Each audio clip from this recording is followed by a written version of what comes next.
এখন আমরা বন্ধুরা চলুন দেখি যে বিভিন্ন চাকরির পরীক্ষায় কোন কোশ্চেনই বা বিভিন্ন শিক্ষক নিবন্ধন পরীক্ষায় এই বর্গ থেকে কোন কোশ্চেনটা সবচেয়ে বেশি আসে। তো বন্ধুরা আমরা একটা বৃত্ত আঁকলাম এবং বৃত্তের ভিতরে আমরা একটা বর্গ আঁকলাম এবং বন্ধুরা আমরা এই বর্গ একটা কেন্দ্র দিলাম এবং একটি ব্যাসার্ধ অঙ্কন করলাম। আমরা এই বর্গের নাম দিলাম ABCD এবং বৃত্তের কেন্দ্র দিলাম O এবং এই ব্যাসার্ধটি আমরা ধরলাম 5 সেন্টিমিটার। এখন যদি এখান থেকে প্রশ্ন আকারে আমরা লিখি তাহলে আমরা দেখব যে এই প্রশ্নটি হলো যে যেমন এই ধরনের কোশ্চেন আসতে পারে যে ABCD বর্গটি বৃত্তে অন্তর্লিখিত, যে ABCD বর্গটি বৃত্তে অন্তর্লিখিত এবং এর ব্যাসার্ধ আমরা ধরেন যেহেতু 5 আছে আমরা 5 সেন্টিমিটার, ঠিক আছে। অর্থাৎ যে ABCD বর্গটি বৃত্তে অন্তর্লিখিত এবং ব্যাসার্ধ 5 সেন্টিমিটার হলে কি কি কোশ্চেন আসতে পারে? 1 নম্বর কোশ্চেন আসতে পারে যে বর্গের কর্ণ বের করো। 2 নম্বর কোশ্চেন আসতে পারে যে বর্গের এক বাহুর দৈর্ঘ্য কত।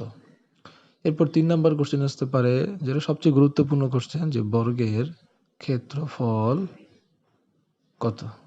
অর্থাৎ বন্ধুরা আমরা দেখতে পেলাম যে যদি এরকম একটা বৃত্ত দেওয়া থাকে এবং বৃত্তে একটা বর্গ অন্তর্লিখিত থাকে এবং বৃত্তের ব্যাসার্ধ দেওয়া থাকে এরকম 5 সেন্টিমিটার, সেক্ষেত্রে আপনার এই 3 ধরনের কোশ্চেন আসতে পারে যে বর্গের কর্ণ বের করো, এক বাহুর দৈর্ঘ্য কত, কিংবা বর্গের ক্ষেত্রফল কত।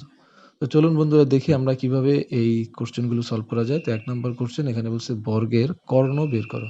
আমরা জানি যে একটি বৃত্তের সকল ব্যাসার্ধের মানই সমান, তাহলে OC যদি একটি ব্যাসার্ধ হয় তাহলে OBও কি ব্যাসার্ধ। তাহলে OC এর মান 5 হলে OB এর মানও 5। আর এখানে এই বৃত্তের ব্যাস যা বর্গের কর্ণ তা, তাহলে বৃত্তের ব্যাস যদি 10 সেন্টিমিটার হয় তাহলে বর্গের কর্ণ কত হবে 10 সেন্টিমিটার। তাহলে এইভাবে আমরা বন্ধুরা যে একটি বৃত্তের ব্যাসার্ধ থাকলে বর্গের কর্ণ বের করতে পারবো। 2 নম্বর হলো বর্গের এক বাহুর দৈর্ঘ্য কত।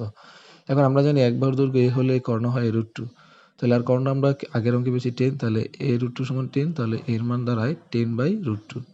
তাহলে এভাবে বন্ধুরা আমরা একটি বাহুর দৈর্ঘ্য দেওয়া থাকলে কর্ণ দেওয়া থাকলে একটি বাহুর দৈর্ঘ্য বের করতে পারবো। এবার 3 নম্বর সূত্রটি হলো ক্ষেত্রফল। আমরা আগেই পেয়েছি যে a√2 সমান হলো 10 সেন্টিমিটার, তাহলে a√2 সমান 10 লিখলাম, তাহলে a সমান 10/√2। যেহেতু ক্ষেত্রফল বলেছে তাহলে আমরা একটা স্কোয়ার দিব এবং আমরা বাম পাশে স্কোয়ার দিলে ডান পাশেও দিব। এখন 10 এর উপর স্কোয়ার মানে হলো 10 স্কোয়ার অর্থাৎ 100 এবং √2 এর উপর স্কোয়ার রুটে কাটা যায় তাহলে 2 থাকে, 100কে 2 দিয়ে ভাগ দিলে আমরা 50 পাই। যেহেতু ক্ষেত্রফল তাই সেন্টিমিটার স্কোয়ার হবে। তাহলে বন্ধুরা এভাবে আপনারা যদি একটি বর্গ এরকম অন্তর্লিখিত থাকে তাহলে আপনি এভাবে বের করতে পারবেন। ধন্যবাদ।